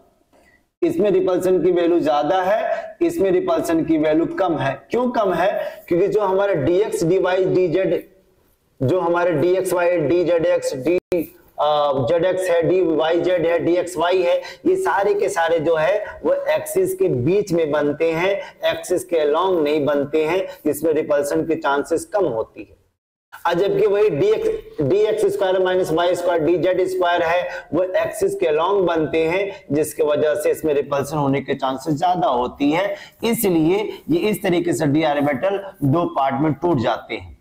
और जब हमारा कोई इलेक्ट्रॉन यहाँ पर आ गया, मान लीजिए हमारा इलेक्ट्रॉन यहाँ पर आया, तो जाहिर सी बात यह इलेक्ट्रॉन सबसे कम एनर्जी लेवल पे जाएगा और फिर जैसे ही एनर्जी अब्जॉर्ब करेगा तो जंप करके ऊपर चला जा सकता है। इसी को बोला जाता है D transition. Coordination compound colour क्यों शो करते हैं? क्योंकि उनके बीच में क्या होता है, डी ट्रांजिशन होता है और डी ट्रांजिशन की वजह से वो कंप्लीमेंट्री कलर शो करता है।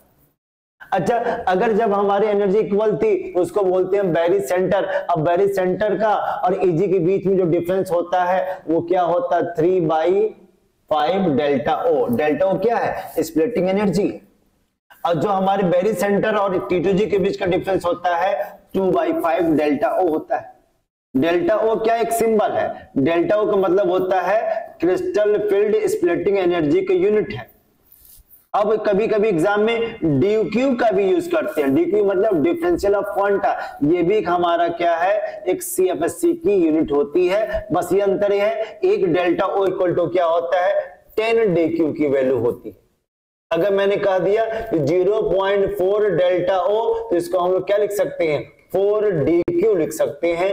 दोनों की वैल्यू क्या होती है, सेम होती है। दोनों ही एनर्जी की क्या होती है, यूनिट होती है।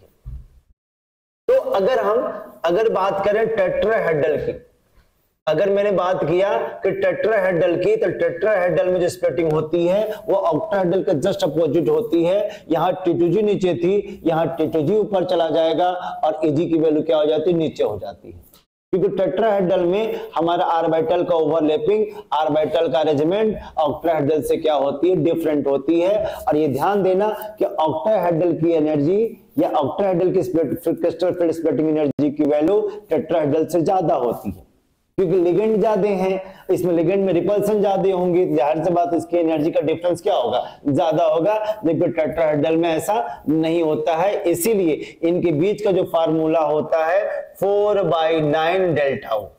मतलब डेल्टा ओ मतलब ऑक्टाहेड्रल की एनर्जी टेट्राहेड्रल की एनर्जी से क्या होती है, 50% क्या होती है, ज्यादा होती है। अब ऐसे मान लो ये भी आपको फार्मूला देखना चाहिए। तो इस तरीके से मैंने आपको क्रिस्टल फील्ड स्प्लिटिंग के बारे में एक्सप्लेन किया कि आयनिक नेचर के होने की वजह से, लिगेंड के अप्रोच के होने की वजह से जो सेंट्रल मेटल आयन का जो डी ऑर्बिटल है वो इसमें रिपल्सन हो जाता है, जिसकी वजह से इनके ऑर्बिटल की डिजेनरेसी खत्म हो जाती है और दो सेट में कन्वर्ट हो जाता है, Ag और T2G में। और इसके जिम्मेदार कौन है? इस डी ऑर्बिटल के ओरिएंटेशन का, क्योंकि हर डी ऑर्बिटल, क्योंकि हमारे डी सब सेल में 5 ऑर्बिटल है, उस पांचों ऑर्बिटल का ओरिएंटेशन डिफरेंट होने की वजह से इनकी स्प्लिटिंग हो जाती है।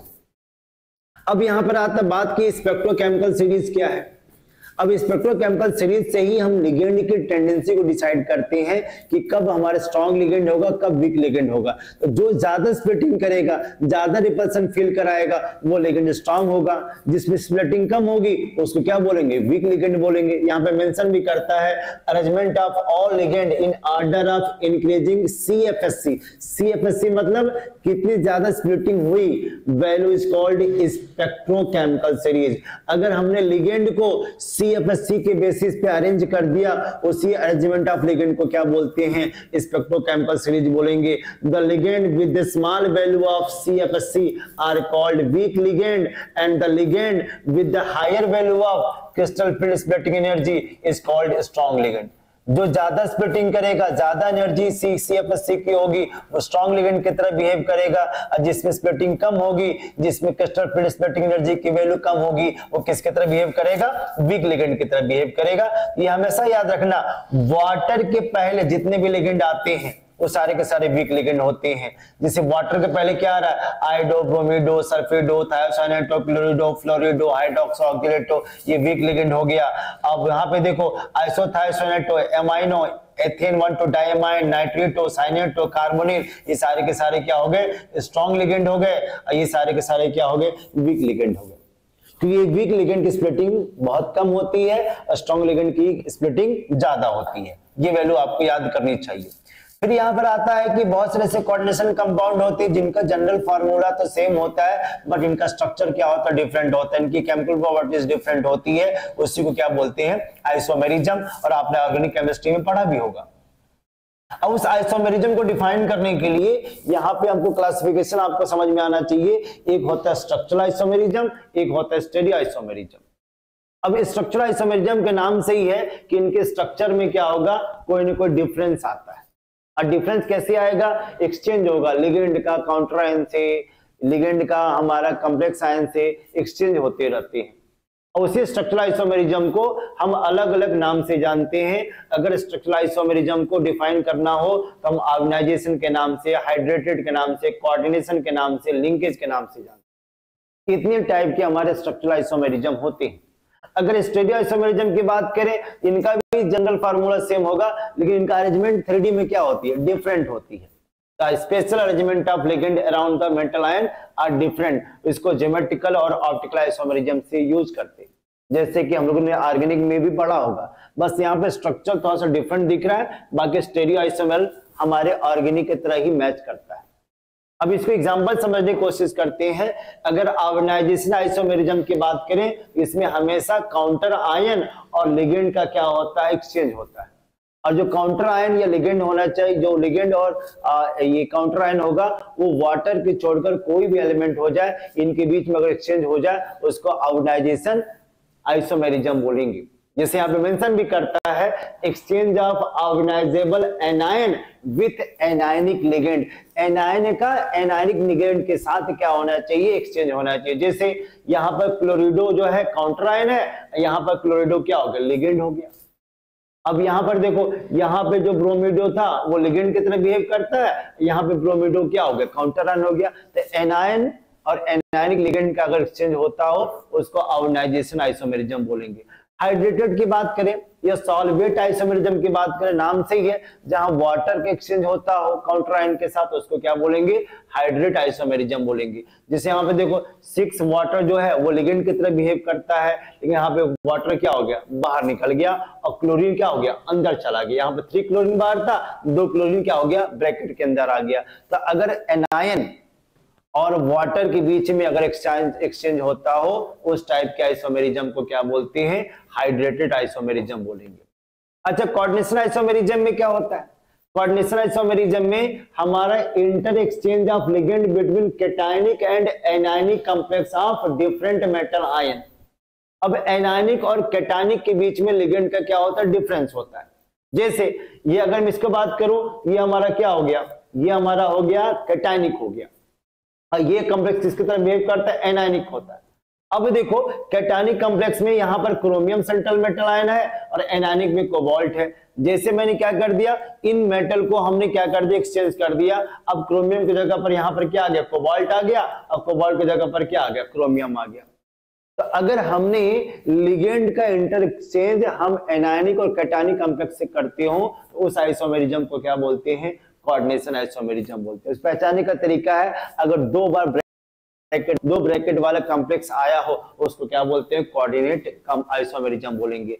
और लिंकेज आइसोमेरिज्म में क्या होता है? जहां पर एम्बिडेंटेड लिगेंड आ जाए। एम्बिडेंटेड लिगेंड मैंने जस्ट पहले बताया था कि ऐसा कोई दो डोनर एटम वाला लिगेंड हो लेकिन डोनेट तो एक ही टाइम पे करता हो। जैसे हमारा यहाँ पर नाइट्रेटो एन है और यहाँ पर नाइट्रेटो ओ आ गया, यहाँ पे नाइट्रेटो एन था, यहाँ पे नाइट्रेटो ओ आ गया, इनके बीच में क्या आ गया? Linkage isomerism. बहुत सिंपल तरीका है, जहां एम्बिडेंटेड लिगेंड आ जाए लिंकेज आइसोमेरिज्म, दो स्क्वायर ब्रैकेट वाले कॉम्प्लेक्स आ जाए कोऑर्डिनेशन आइसोमेरिज्म, अगर वाटर का बीच में इंटरेक्शन हो जाए उसको हाइड्रेटेड आइसोमेरिज्म, अगर एनायनिक का एनायनिक लिगेंड के साथ एक्सचेंज हो जाए उसको आयोनाइजेशन आइसोमेरिज्म। सिंपल है। इस तरीके से भी हम आइसोमेरिज्म को डिफाइन कर सकते हैं। अब स्टेरियो आइसोमेरिज्म की बात करें तो स्टेरियो में क्या होता है? ज्योमेट्रिकल आइसोमेरिज्म होता है। ज्योमेट्रिकल आइसोमेरिज्म कौन सा करता है? जिनका कोऑर्डिनेशन नंबर 4 और 6 हो। अब कोऑर्डिनेशन 4 6 वाले में एक दो टर्म आते हैं, सिस और ट्रांस। सिस ट्रांस कब होता है? जब हमारा लिगेंड क्या हो? हमारा लिगेंड का डायरेक्शन सेम हो, एक तरफ हो। जैसे मान लो हमने यहां पर इस तरीके से यूज किया, ये हमारा आयरन है, ये हमारा सीएन है, यहां पे हमने सीएल ले लिया, यहां पे हमने सीएल ले लिया। अब सीएन सीएन क्या होगा? अपोजिट डायरेक्शन में हो गया, ये हमारा ट्रांस हो गया। अगर वही सीएन सेम डायरेक्शन में आ जाए तो क्या बोलते हैं? सिस बोलते हैं। वो ऑलरेडी आपने ऑर्गेनिक वाले टॉपिक में आपने पढ़ा होगा। अच्छा, ऑप्टिकल आइसोमेरिज्म में क्या होता है? ऑप्टिकल आइसोमेरिज्म में जो दो पेयर ऑफ कॉम्प्लेक्स होंगे उनका मिरर इमेज होना चाहिए। और मिरर इमेज जैसे दोनों हैंड का मिरर इमेज है but does not superimposable to each other, superimposable नहीं होना चाहिए, तो इसको बोला जाता है एनेंटियोमर। यहाँ पे मेंशन भी करता है। और ये एनेंटियोमर कब बनता है? जब 4 डिफरेंट टाइप ऑफ लिगेंड होना चाहिए, मतलब कायरल कार्बन होना चाहिए। These are the complex which have chiral structure. The pair of stereoisomer are the mirror image of each other and may not be superimposed on the stereoisomer. These mirror image are called enantiomer. और enantiomer which rotate the plane polarized light, और जो enantiomer होते हैं वो light को polarise करते हैं, या तो लेफ्ट साइड करेंगे या तो राइट साइड करेंगे। राइट साइड वाले को डेक्स्ट्रो बोलते हैं, लेफ्ट साइड को लियो बोलते हैं। जैसे आपने पहले भी पढ़ा होगा, यहाँ पे मेंशन किया है कि इफ द क्लॉकवाइज रोटेशन करता है इसको डेक्स्ट्रोरोटेटरी बोलते हैं, डी से प्लस से डिनोट करते हैं। अगर एनेंटियोमर लाइट को एंटी क्लॉकवाइज या लेफ्ट साइड रोटेट करते हैं उसको हम लीवो बोलते हैं, एल से डिनोट करते हैं और नेगेटिव से डिनोट करते हैं। ठीक है, तो ये हमारा ज्योमेट्रिकल अलग है, ऑप्टिकल अलग है, लेकिन दोनों ही स्टेरियो आइसोमेरिज्म के क्या है? एग्जाम्पल है। ये भी आपको ध्यान देना चाहिए। अब इसको एग्जाम्पल समझने की कोशिश करते हैं। Tetrahedral complex do not show geometrical isomerism. Tetrahedral जो होते हैं वो प्लेन के फॉर्म में नहीं होते हैं, तो यहाँ पे सिस ट्रांस का कांसेप्ट नहीं आता है। सिस ट्रांस का कांसेप्ट कब आएगा? जब हमारा कोऑर्डिनेशन नंबर 4 हो लेकिन स्क्वायर कॉम्प्लेक्स का फॉर्मेशन कर, जिसका फार्मूला क्या हो? mx2l2, मतलब दो लिगेंड अलग अलग तरीके से होने चाहिए। ऐसा नहीं कि चारों लिगेंड क्या हो? डिफरेंट हो। मतलब ये हमारा जो लिगेंड है वो दो लिगेंड सिमिलर होना चाहिए। X and L are unidentate ligand, so the geometrical isomerism, the 2X ligand may be arranged adjacent to each other in the cis isomer. अगर cis isomer के देखो दो एमाइन एक साथ है और दो क्लोरिडो एक साथ है तो उनका डायरेक्शन सेम है, अरेंजमेंट एक साथ है, इसलिए सिस हो गया। अब क्लोरिडो क्लोरिडो अपोजिट डायरेक्शन में, एमाइन एमाइन अपोजिट डायरेक्शन में, ये अपोजिट डायरेक्शन में हो जा रहे हैं, ये अपोजिट डायरेक्शन में हो जा रहे हैं, इसलिए इसको क्या बोलेंगे? ट्रांस बोलेंगे।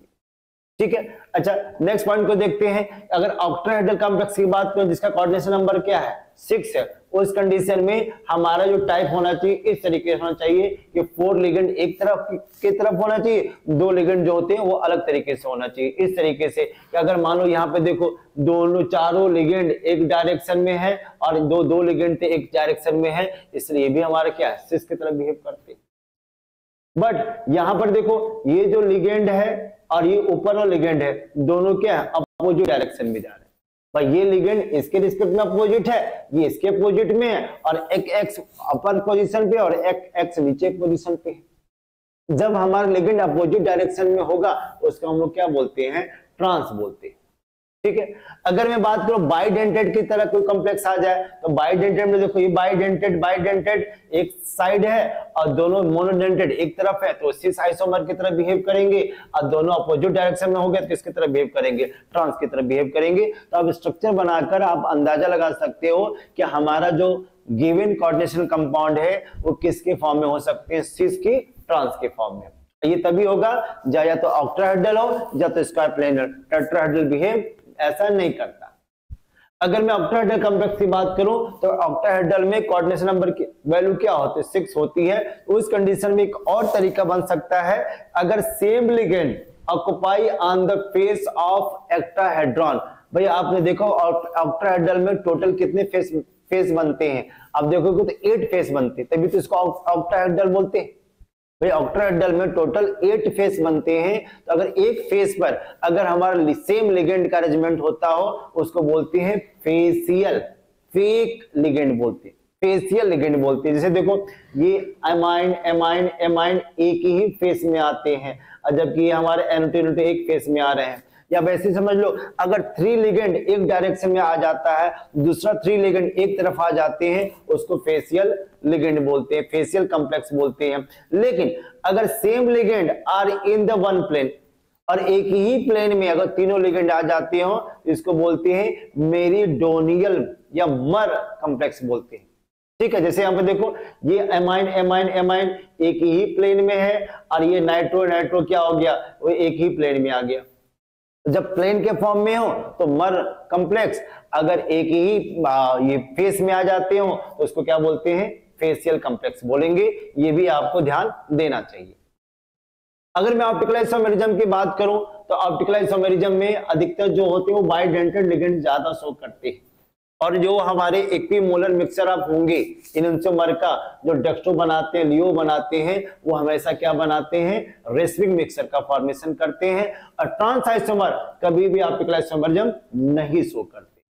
जब भी हमारा जो ऑप्टिकल आइसोमर शो करेगा वो हमेशा सिस आइसोमर शो करता है, क्योंकि जब ट्रांस होगा ना तो ट्रांस का ऑप्टिकल मिरर इमेज तो बनेगा बट इस सुपर इम्पोजेबल हो जाएगा, और जब भी सुपर इम्पोजेबल होगा तो इनके बीच में ऑप्टिकल एक्टिविटीज खत्म हो जाती है, फिर लाइट को रोटेट नहीं कर पाएगा।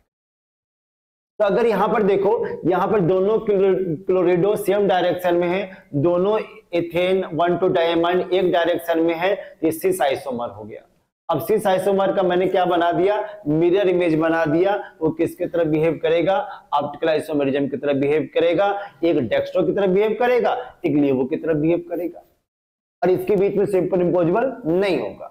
अब इसको एक को कांस्टेंट करो, दूसरे को उठाकर इसके सामने ले जाओ तो ईएन और इसका ईएन दूसरे डायरेक्शन में चला गया, क्या सुपर इम्पोजेबल होगा, नहीं होगा। जैसे मान लो ये मेरा हैंड है, इसका मिरर इमेज ये तो बन गया, बट इसके सामने जब ले जाओगे तो दोनों हमारा जो फिंगर है वो क्या हो गया, अपोजिट डायरेक्शन में हो गया, तो डज नॉट सुपर इम्पोजेबल। उस कंडीशन में दोनों आपस में क्या हो गए, एनोंसोमर हो गया।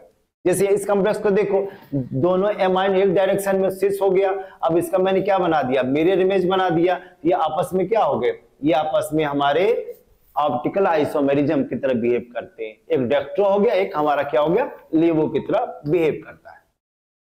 अच्छा, अब यहां पर हम बात करते हैं मेटल कार्बोनिल का। अब मेटल कार्बोनिल में क्या होता है, बहुत सारे सीओ ग्रुप क्या होते हैं मेटल के साथ अरेंज होकर तरह तरह के कॉम्प्लेक्स बनाते हैं। The complex compound that contain carbonyl ligand only are term as metal carbonyl.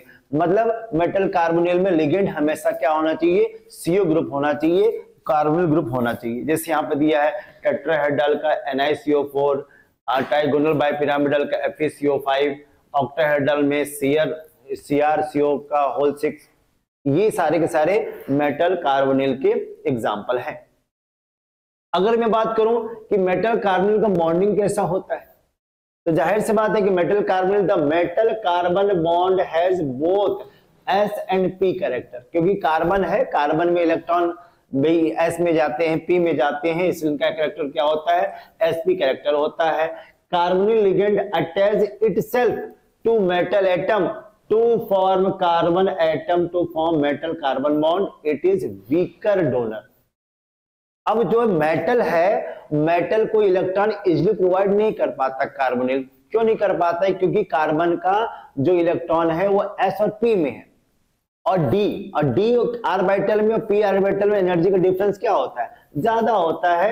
इसलिए जो इसके बीच में जो बॉन्ड बनते हैं, मेटल कार्बन के जो बॉन्ड होते हैं, तो क्या होते हैं, वीकर बॉन्ड, वीकर डोनर की तरह बिहेव करते हैं। तो जो हमारा मेटल कार्बोनिल का सिग्मा बॉन्ड है, is formed by the donation of lone pair of electron of the carbonyl carbon to the vacant orbital of metal। इसीलिए जो कार्बोनिल के जो लोन पेयर हैं वो vacant orbital of D orbital के साथ कंबाइंड होकर क्या बनाता है, सिग्मा बॉन्ड बनाता है। लेकिन हमारा मेटल भी कार्बोनिल के कार्बन के साथ बॉन्ड बनाता है, और वो बॉन्ड क्या होता है, पाई बॉन्ड होता है। तो pi bond is formed by the donation of pair of electron from the filled d orbital of metal to vacant anti bonding pi orbital of carbonyl. Carbonyl electron metal को देता है तो sigma bond बनाता है, लेकिन अगर metal carbonyl को electron दे दे तो क्या बनाता है, पाई बॉन्ड बनाता है। ये दोनों बॉन्ड का फॉर्मेशन करता है। This properties of back bonding which stabilize the metal ligand bond is term as synergic effect. और इसी सिनर्जिक इफेक्ट की वजह से हमारे कार्बोनिल के जो मेटल कार्बोनिल होते हैं ज्यादा स्टेबल होते हैं, क्योंकि अगर केवल सिग्मा बॉन्ड बनता तो सिग्मा बॉन्ड की वजह से जो हमारे कार्बन है उस तरीके से मेटल के साथ इलेक्ट्रॉन डोनेट करके बॉन्ड स्ट्रांग नहीं बना पाते। लेकिन क्योंकि मेटल भी हेल्प करता है, मेटल भी अपना एक्स्ट्रा इलेक्ट्रॉन जो होता है वो पाई, यहाँ पे है ना, pi star anti bonding orbital of carbon को भी प्रोवाइड करता है। तो सिग्मा बॉन्ड भी बनता है और पाई भी बॉन्ड बनता है, इससे बॉन्ड हमारा क्या हो जाता है, स्ट्रांग हो जाता है। उसी को बोलते हैं बैक बॉन्डिंग, या उसी को बोला जाता है सिनर्जिक इफेक्ट। ये बार बार एग्जामिनेशन में पूछा जाता है। अब यहां पे समझने की कोशिश करते हैं। अब जैसे मान लो ये हमारा मेटल कार्बोनिल है, ये कार्बोनिल कार्बोनिल है, तो पहले क्या करता है, हमारा जो कार्बोनिल है वो वैकेंट ऑर्बिटल ऑफ मेटल को इलेक्ट्रॉन प्रोवाइड करता है। तो donation of lone pair of electron from the carbonyl atom into vacant orbital of the metal. तो मेटल के साथ और कार्बोनिल के साथ यहां पर क्या बन गया, सिग्मा बॉन्ड का फॉर्मेशन हो गया। लेकिन उसी time donation of electron from the field metal D orbital into vacant anti bonding pi orbital of carbonyl. अब हमारा जो मेटल है, मेटल भी क्या करता है, कार्बोनिल के वैकेंट ऑर्बिटल को इलेक्ट्रॉन प्रोवाइड करता है। और ये जो कार्बोनिल का वैकेंट ऑर्बिटल है उसका स्पेशल नाम है, याद कर लो, एंटी बॉन्डिंग पाई ऑर्बिटल। तो anti bonding pi orbital carbonyl पर मेटल क्या करता है, वो बैक बॉन्डिंग करके पाई बॉन्ड का फॉर्मेशन करता है, जिसी को हम लोग क्या बोलते हैं, सिनर्जिक इफेक्ट बोलते हैं, जिससे वो ज्यादा स्टेबल हो जाते हैं। अच्छा, कौन कौन से फैक्टर हैं जो कॉम्प्लेक्स के स्टेबिलिटी को डिसाइड करते हैं? मेटल आयन के चार्ज, जितना ज्यादा मेटल आयन का चार्ज होगा वो कॉम्प्लेक्स उतना ही क्या होता है, स्टेबल होते हैं। नेचर ऑफ मेटल आयन, जितना हमारा जो मेटल आयन है, जैसे जैसे डी की सीरीज बढ़ती जाती है उसकी स्टेबिलिटी घटती जाती है, इसीलिए बढ़ती जाती है, इसीलिए 5D सीरीज के ट्रांजिशन मेटल के कॉम्प्लेक्स ज्यादा स्टेबल होते हैं और 3D के कम होते हैं। अच्छा, लिगेंड के नेचर पे डिपेंड करता है, स्ट्रॉन्ग लिगेंड होगा तो जाहिर सी बात है हमारा कॉम्प्लेक्स क्या होगा, स्टेबल होगा। क्लेटिंग रिंग, जितना ज्यादा रिंग का फॉर्मेशन हो, जितना बाइडेंटेड पॉलीडेंटेड का फॉर्मेशन कॉम्प्लेक्स में होता हो, वो कॉम्प्लेक्स उतना ही ज्यादा क्या होगा, स्टेबल होगा। Effect of मल्टीडेंटेड ligand, if the ligand are multidented the stability of complex increase, क्योंकि यहाँ पर क्लेटिंग का फॉर्मेशन हो जाता है। ये भी सारे फैक्टर आपको याद करने हैं कि किस फैक्टर से हम किसी भी कोऑर्डिनेशन कंपाउंड की स्टेबिलिटी को डिसाइड कर सकते हैं। अच्छा, कोऑर्डिनेशन कंपाउंड के क्या क्या सिग्निफिकेंस है? तो ये बायोलॉजिकल सिस्टम में एप्लीकेबल होते हैं, मेडिकल केमिस्ट्री में भी इसका यूज किया जाता है, वह एनालिटिकल केमिस्ट्री में यूज किया जाता है, extraction metallurgy of metal, metal के मेटलर्जी में भी हम कोऑर्डिनेशन कंपाउंड के कॉम्प्लेक्स को ज्यादा यूज करते हैं। वाटर के हार्डनेस को हम लोग मेंशन करने के लिए, इसको एस्टिमेट करने के लिए भी हम लोग कोऑर्डिनेशन कंपाउंड का यूज करते हैं। जैसे एडीटीए है, एडीटीए हार्ड वाटर के एस्टिमेशन में भी, हार्डनेस में भी यूज करते हैं। अच्छा, कैटालिसिस में भी और फोटोग्राफी में भी हम लोग कोऑर्डिनेशन कंपाउंड का यूज करते थे। कुछ स्पेशल जो हमारे यूजेस थे, इसको आपको हमेशा ध्यान में रखना है। कुछ स्पेशल चीज आपको याद कर लो, जो विटामिन B12 है is used to prevent anaemia, और एनीमिया के को दूर करने के लिए जो हम लोग विटामिन B12 यूज करते हैं, ये विटामिन B12 भी क्या है? एक कोऑर्डिनेशन कंपाउंड है। अच्छा, एक complex of calcium 2+ ion with EDTA used for the treatment of lead poison. हमारा वाटर कितना पॉइजनस है, कितना हार्डनेस है, उसका एस्टिमेशन भी हम लोग कोऑर्डिनेशन कंपाउंड से करते हैं। और कौन सा कोऑर्डिनेशन कंपाउंड? अगर एडीटीए कैल्शियम के साथ कंबाइंड हो जाए, ये भी एक एप्लीकेशन हुआ कोऑर्डिनेशन कंपाउंड का। अगर मैं नेक्स्ट पॉइंट की बात करूं तो सिसप्लेटिन, प्लेटिनम का एक सिसप्लेटिन कोऑर्डिनेशन कंपाउंड है, जिसका हम यूज करते हैं treatment of cancer in chemotherapy. Chemotherapy में भी सिसप्लेटिन का यूज किया जाता है। अगर मैं बायोलॉजिकल इंपॉर्टेंस की बात करें तो many biological important natural compound are coordinate complex. बहुत सारे ऐसे हमारे बायोलॉजिकल कंपाउंड हैं जो कोऑर्डिनेट कॉम्प्लेक्स का फॉर्मेशन करते हैं। जैसे क्लोरोफिल, क्लोरोफिल में जो कॉम्प्लेक्स बनता है उसका सेंट्रल मेटल आयन कौन है? मैग्नीशियम 2+ है। हीमोग्लोबिन में जो कोऑर्डिनेशन कंपाउंड बनता है उसका सेंट्रल मेटल आयन कौन है? वो फेरस है। विटामिन B12 में जो कॉम्प्लेक्स का फॉर्मेशन होता है उसमें कौन सा सेंट्रल मेटल आयन होगा? कोबाल्ट 3+ होगा। तो इस तरीके से ये सारी के सारी चीजें इंपॉर्टेंस मैंने आपको एक्सप्लेन कर दिया है। और आई थिंक इतना भी अगर आप पढ़ लेते हो तो कंफर्मेशन है आपके बोर्ड एग्जामिनेशन में बहुत अच्छे नंबर आ सकते। इसलिए कोऑर्डिनेशन कंपाउंड हो या आपका डीएनए ब्लॉक है, जितने भी इनऑर्गेनिक के चैप्टर हैं, इनको अगर आप रीड करते हैं, इनके एनसीईआरटी के क्वेश्चन सॉल्व करते हैं तो 100%, अगर मैं सीबीएसई बोर्ड की बात करूं तो 100% आप क्वेश्चन सॉल्व करते हैं, क्योंकि इसमें अब लॉजिक ज्यादा नहीं होता, इसकी इंफॉर्मेशन वाले क्वेश्चन है।